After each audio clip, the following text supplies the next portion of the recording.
بسم اللہ الرحمن الرحیم۔ سامعین السلام علیکم ورحمۃ اللہ۔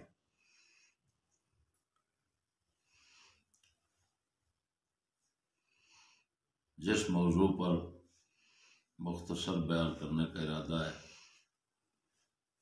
اس کا عنوان ہے حدیث سد ابواب مسجد نبوی شریف۔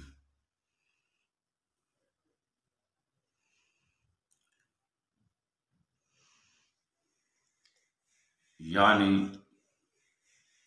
نبی اکرم صلی اللہ علیہ وسلم کی مسجد شریف کے دروازوں کو بند کرنے کا مسئلہ اور احادیث مبارکہ کی وضاحت۔ اس مسئلہ کی وضاحت یہ ہے کہ بخاری شریف میں کتاب الصلاۃ باب الخوخۃ والممر فی المسجد اور فضائل و صحاب النبی صلی اللہ علیہ وسلم باب فضل ابی بکر صدیق کے اندر مختلف سندوں کے ساتھ یہ آیا ہے کہ آپ علیہ السلام نے فرمایا میری مسجد کا کوئی دروازہ باقی نہ رہے، سب بند کر دو سوائے ابو بکر کے دروازے کے۔ اس کے لفظ یہ ہیں لا یبقین فی المسجد باب الا سد الا باب ابی بکر، مسجد کے تمام دروازے بند کر دیے جائیں سوائے ابو بکر کے دروازے۔ حدیث ابن عباس بخاری کے الفاظ یہ ہیں سدوا عنی کل خوخۃ فی ھذا المسجد غیر خوخۃ ابی بکر، میری مسجد کی ہر کھڑکی کو بند کر دو سوائے ابو بکر کی کھڑکی۔ یہ حدیث مبارکہ بخاری اور مسلم کی صحاح کی ہیں، جن میں یہ ارشاد ہوا کہ مسجد نبوی شریف کے تمام دروازے بند کیے جائیں اور صدیق اکبر کا دروازہ باقی رکھا ہے۔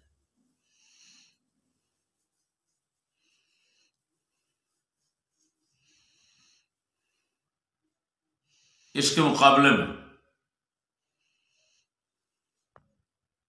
کچھ احادیث مبارکہ حافظ ابن حجر عسقلانی رحمہ اللہ نے فتح الباری کے اندر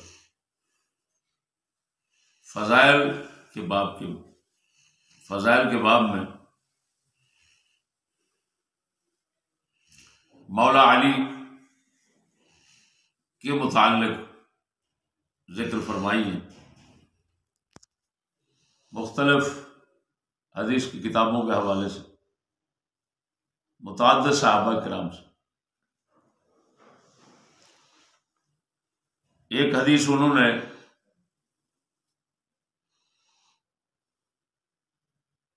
امام احمد اور نسائی شریف کی پیش فرمائی اور ساتھ یہ فائدہ بھی ذکر کیا کہ سند اس کی قوی ہے۔ حضرت سعد بن ابی وقاص رضی اللہ تعالیٰ عنہ سے آمرنا رسول اللہ صلی اللہ علیہ وسلم بسد الابواب الشارعۃ فی المسجد ترک باب علی، کہ آپ علیہ السلام نے ہمیں حکم فرمایا کہ مسجد میں جو دروازے آتے ہیں ان کو بند کر دیا جائے، علی کا دروازہ چھوڑا جائے۔ پھر ایک اور حدیث نقل فرمائی طبرانی کی معجم اوسط سے، اور ساتھ فرمایا رجال ثقات ہیں اس کے اندر اتنا لفظ زیادہ ہیں اوپر والی حدیث سے کہ صحابہ نے عرض کی یا رسول اللہ سددت ابوابا، آپ نے ہمارے دروازے بند کر دی. فرمایا ما انا سددت ولا فتح، میں نے خود نہ یہ دروازے بند کیے اور نہ کھولے تھے، مجھے تو حکم ملا ہے اللہ کی طرف سے، میں نے اس حکم کی اتباع کی. ولکن امرت بشیء فاتبعتہ. امام احمد اور نسائی کے حوالے سے حضرت عبداللہ ابن عباس کی حدیث سے یہ الفاظ ذکر فرمایا حافظ ابن حجر نے، اور فرمایا اس کے بھی راوی ثقات ہیں. فکان یدخل فی المسجد، فکان یدخل المسجد، حضرت مولا علی مسجد شریف میں آتے تھے، وہ جنوب، وہ جنابت اور ناپاکی کی حالت میں ہوتے تھے، جس حالت میں انسان پر غسل فرض ہوتا ہے.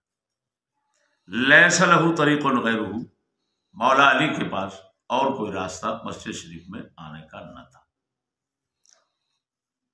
پھر جابر بن سامورہ صحابی بروایت طبرانی نقل فرمایا، اس میں لفظ ہے فربما مرہ وہو جنوب، مولا علی کئی بار گزرے مسجد شریف میں جنابت کی حالت کے اندر. پھر حافظ نے ان حدیثوں کے درمیان جو تنازع اور تعارض آ رہا ہے، مخالفت ہو رہی ہے، بخاری مسلم وہ روایتیں کہہ رہی ہیں کہ سب دروازے بند کرنے کا ارشاد ہوا، صدیق اکبر کے دروازے کو کھلا رکھنے کا ارشاد ہوا.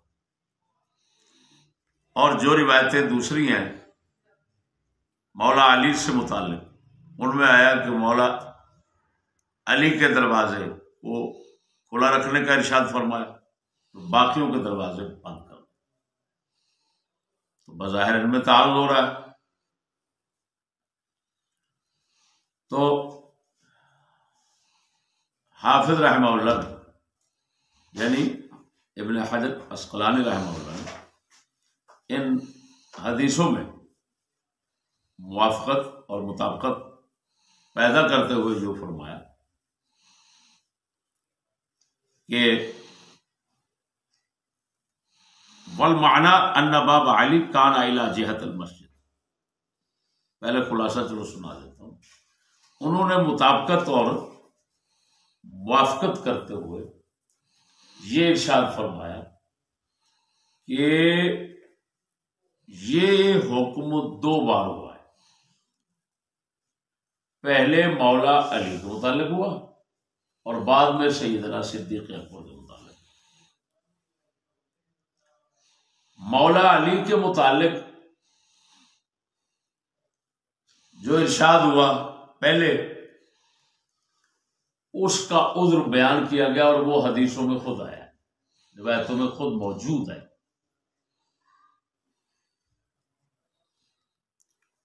وہ یہ ہے کہ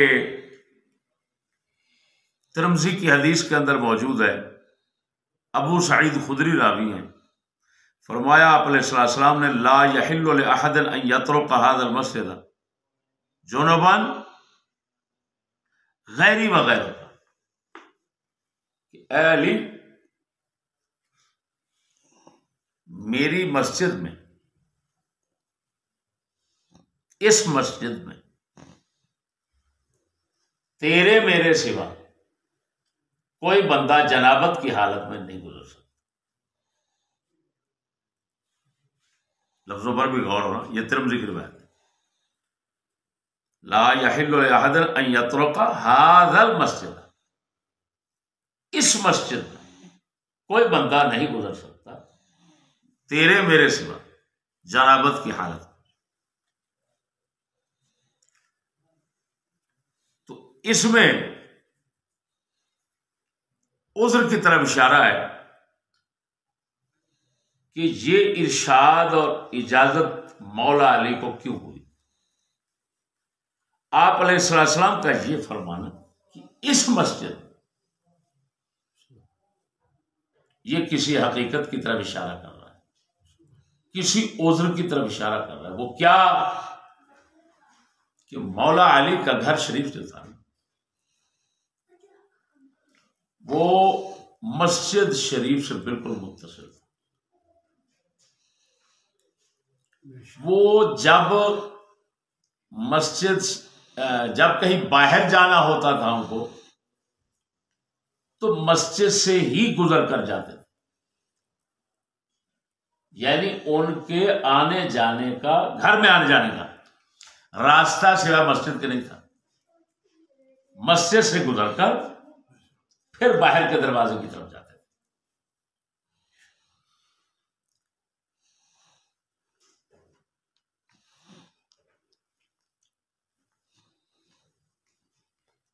اسی وجہ سے ایک اور روایت پیش کیا قاضی اسماعیل کے حوالے سے، اسماعیل قاضی کے حوالے سے، مطلب بن عبداللہ بن حنطب، یہ مرسل روایت کہ ان النبی صلی اللہ علیہ وسلم لم یاذن لاحد ان یمر فی المسجد وهو جنب الا لعلی بن ابی طالب لان بیتہ کان فی المسجد،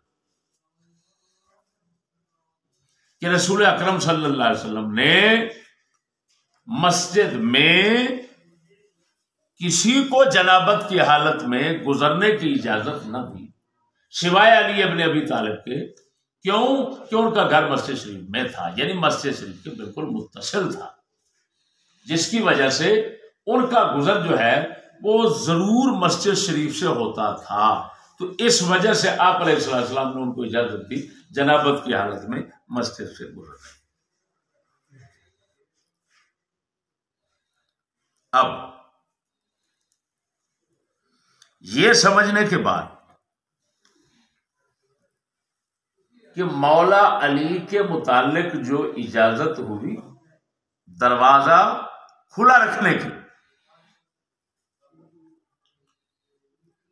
تو اس کے پیچھے ایک عذر بتایا گیا، کیا کہ ان کا کوئی راستہ نہیں تھا آنے جانے کا، آمد و رفت کے لیے، گھر میں داخل ہونے کے لیے اور گھر سے باہر جانے کے لیے ان کو مسجد کا راستہ ہی اختیار کرنا پڑتا تھا۔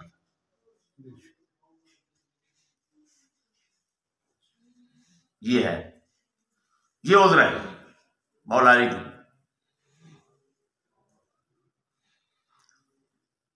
سیدنا صدیق اکبر رضی اللہ تعالیٰ کی روایات میں کوئی عذر نہیں ہے،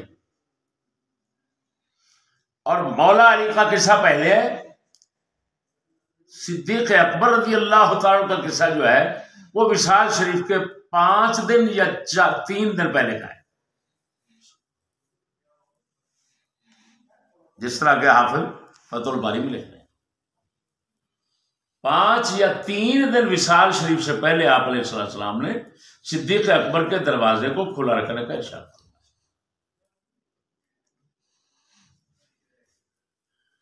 اب اس کے ساتھ کوئی عذر نہیں ہے، ادھر عذر ہے کہ راستہ آنے جانے کا ان کا تھا اور ان کا کوئی اور راستہ نہیں تھا، تو ان کے لیے اجازت کسی عذر کی وجہ سے ہے، اور جو صدیق اکبر کے لیے اجازت ہے یہ کسی حکمت کی وجہ سے ہے۔ عذر اور حکمت میں ذرا فرق ہے، بات سمجھنا۔ وہ عذر تھا، یہ حکمت تھی۔ حکمت کیا تھی کہ کیونکہ آپ علیہ السلام دنیا شریف سے جانے والے تھے تو خلافت کا اشارہ دینا مقصود تھا، اس وجہ سے فرمایا صدیق کا۔ اب یہاں پر ایک بات جو ضروری سمجھانی ہے نا، وہ یہ ہے کہ بعض روایات میں آیا باب کا لفظ، بعض میں آیا خوخہ کا لفظ۔ مولا علی کی جتنی روایتیں ہیں وہاں پر آیا باب کا لفظ۔ صدیق اکبر کی روایت جو ہے ابو سعید خدری سے آیا باب، ابن عباس سے آیا خوخہ۔ اب باب کیا چیز ہے؟ دروازہ، یہ تو آپ جانتے ہیں۔ خوخہ کیا ہے؟ خوخہ کہتے ہیں روشن دان، چھوٹا سا دروازہ جو روشنی کے لیے رکھا جائے۔ اگر اوپر ہوتا ہے تو محض روشنی مقصود ہوتی ہے، اگر تھوڑا نیچے ہو جائے، نیچے کے قریب ہو جائے تو پھر روشنی کے ساتھ اندر آنا جانا جو ہے نا مقصود کا مخصوص اس کے لیے بھی ہوتا ہے، جس کو ہم کھڑکی بھی کہہ دیتے ہیں، ایسی کھڑکی جس سے بندہ گزر سکتا ہے۔ تو یہاں پر یہ سمجھنا کہ مسجد شریف کے دروازے جتنے تھے ان کی بات ہے، سب دروازے بند کر کے صدیق کا رہنے دو یا علی کا رہنے دو، یا کھڑکی ہے۔ تو میرے بھائی آپ خود سمجھدار ہیں، اگر ہم جس کو دروازہ کہتے ہیں بڑا آنے جانے والا، مسجد میں آنے جانے کے لیے ہوتا ہے، اگر وہ دروازہ ہو تو ظاہر بات ہے یہ تو بالکل مفہوم غلط اور باطل ہو جائے گا، کیونکہ سب دروازے بند کر کے علی کا کھلا رہنے دینا، یہ معنی اگر کرتے ہیں، اس حدیث کو لیتے ہیں، تو کیا مطلب ساری مسجد بند کر دو، نماز کوئی نہ پڑھے سوائے علی پڑھے، کیونکہ علی کے پاس کیسے گھر سے آنا تھا، تو سارے دروازے بند کر دو علی کے علاوہ، تو اس کا مطلب ہے مسجد میں کوئی نماز ہی نہ پڑھے، یہ ارشاد تھا، یہ تو غلط ہے۔ اگر ہم کہتے ہیں صدیق اکبر کا دروازہ بڑا وہ کھلا رہنے دو اور باقیوں کا بند کر دو، تو اس کا بھی یہی مطلب ہوگا، لازم آئے گا کہ باقی سب کو مسجد سے منع کرنا مقصود تھا، یہ بھی باطل ہے، یہ بھی غلط ہے۔ تو چاہے باپ کا لفظ ہے چاہے خوخا کا لفظ ہے، مطلب دونوں کا ایک ہے۔ وہ کھڑکی مولا علی کی کھڑکی الگ تھی، ان کی کھڑکی الگ تھی، اور اسی طرح دوسری دیواروں سے بھی کھڑکیاں تھیں جن سے بعض مخصوص لوگ داخل ہوتے تھے۔ تو کیونکہ بڑے دروازے شریف کے علاوہ یہ کھڑکیاں چھوٹی چھوٹی کھول دی گئی تھی دیواروں میں، آپ علیہ السلام نے اس کو پسند نہ کیا، آپ نے ارشاد فرما دیا پہلے کہ علی کی وہ کھڑکی کھلی رہنے دو، کیونکہ اس کا دروازہ یعنی یہی ہے اور اس کی مجبوری ہے، اس عذر کے تحت حکم ہوا علی کا دروازہ کھلا رہنے دو، اور جو باقی تھے سب کے دروازے وہ کھڑکیاں بند کروا دی۔ جب باری آئی صدیق اکبر پاک وہ آخری ایام شریف کی، تو ارشاد فرمایا دوسری مرتبہ کہ ابو بکر کی اب کھڑکی جو ہے وہ کھلی رہنے دینا۔ کیوں کھلی رہنے دینا؟ اب وہی اشارہ تھا کہ انہوں نے، کیونکہ ہمیشہ قانون تھا شریعت مطہرہ کا، جو قانون کتابوں میں اب ہے لیکن ملتا نہیں ہے، یعنی عملی دنیا میں تو نظر نہیں آ سکتا، یہ کہ خلیفہ وقت نماز پڑھاتا تھا، خطبہ، جمعہ، عید وغیرہ سب، جس حج کے، یہ سب خلیفہ وقت کراتا تھا۔ تو کھڑکی شریف وہ رکھی گئی صدیق اکبر کے لیے، تاکہ وہاں سے مخصوص، جیسے اماموں کے لیے مسجد میں محراب کی طرف چھوٹی کھڑکی ہوتی ہے مخصوص ان کے آنے جانے کے لیے، تو اسی طرح کی کھڑکی رکھی گئی تاکہ صدیق اکبر آئیں، نماز پڑھائیں اور چلے جائیں۔ لہذا نماز پڑھانے کا ارشاد بھی انہی کے لیے ہوا تھا آخری دنوں میں، تو کھڑکی جو ہے وہ بھی کھلی رکھنے کا حکم انہی کے لیے ہوا، تاکہ پتہ چل جائے کہ اس کھڑکی کے سے آنے جانے کا جو کام ہے وہ خلیفہ کرے گا، اور خلیفہ یہی ہے۔ لہذا اشارہ اور حکمت یہ تھی، مولا علی کی کھڑکی کو کھلا رکھنے کا جو حکم تھا وہ عذر کے تحت تھا، اور سیدنا صدیق اکبر کی جو کھڑکی کھلے رکھنے کا حکم تھا وہ حکمت کے تحت تھا، نس نہیں، اس سے نس نہیں بنتی کہ صدیق اکبر ہر صورت میں خلیفہ، نس ہے، رسول اکرم نے صاف کہہ دیا، صاف نہیں کہا، یہ ہمارے مذہب میں نہیں، یہ شیعہ مذہب میں ہے کہ خلافت پر نس کی ہے، نس ہمارے مذہب میں نہیں، اشارے اور جو ہیں مطلب کنایات، ان سے آپ کی خلافت کا سمجھ آنا، صحابہ کو اس طرح کے اشارات ضرور ملتے ہیں۔ تو اب میرے ساتھیوں، میں نے روایات کو مد نظر رکھ کر جو حقیقت تھی وہ آپ کے سامنے رکھ دی ہے۔ اس سے آپ سمجھ چکے ہوں گے کہ مولا علی مشکل کشا کے متعلق یہ نظریہ رکھنا کہ وہ پاک ہیں، اس وجہ سے ان کا جنابت کی حالت میں مسجد میں آنا جائز ہے، یہ حرام ہے یا کفر ہے۔ وہ ایک عذر تھا کہ ان کا راستہ اور نہیں تھا، اسی وجہ سے تو حضور نے فرمایا اس ہاذل مسجد، یہ ہاذا اس میں اشارہ ہے، تعجیل کے لیے آ رہا ہے، یہ میری مسجد اگر علی کے پاک ہونے اور جنابت کی حالت میں بھی پلید نہ ہونے کا بتانا مقصود تھا تو پھر یہ مسجد نہ فرماتے علی ہر مسجد تیرے لیے کھلی ہوئی ہے اور تو ہر مسجد میں جانے کی اجازت رکھتا ہے کیونکہ تو پاک ہے۔ رسول یہ فرماتے اپنی مسجد کے متعلق خاص کیوں فرما رہے ہیں؟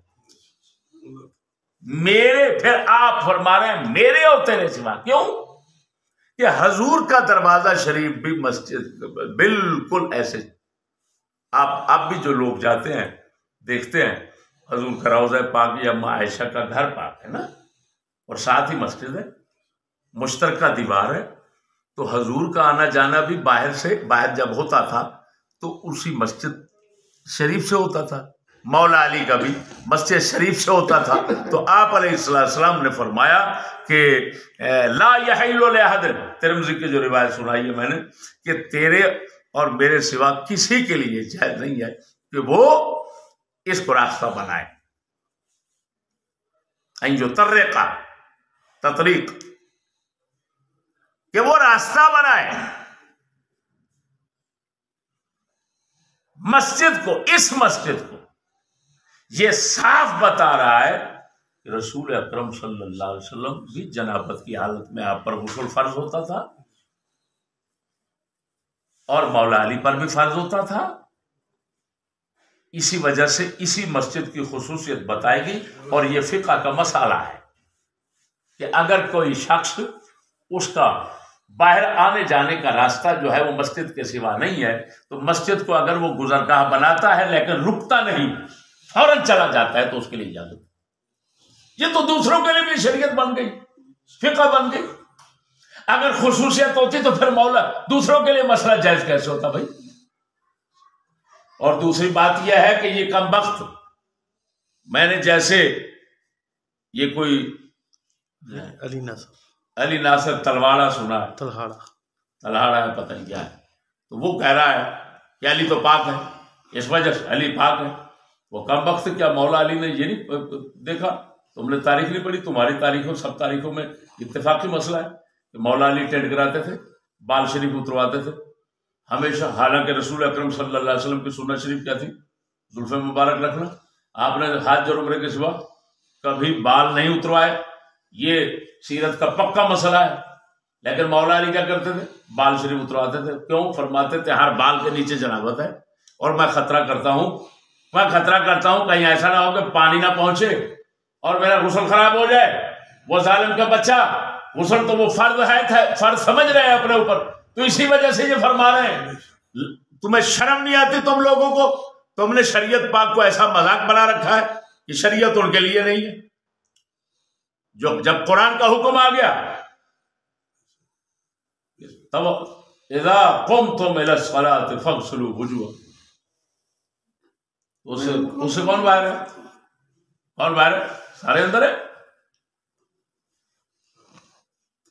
معلوم ہوا مولا علی کا پاک ہونے کا اس طرح نظریہ رکھنا کہ کہنا نہ ان پر غسل فرض ہے نہ ان پر وضو فرض ہے، جو مرضی کریں اور اسی طرح کھڑے ہو جائیں تو نماز ان کی ٹھیک ہے، یہ کفر ہے، کافر ہو جائے گا جو لعنتی یہ عقیدہ رکھے گا۔ تمام اہل بیت اس بات پر متفق ہیں کہ ہر مسلمان پر غسل فرض ہوتا ہے،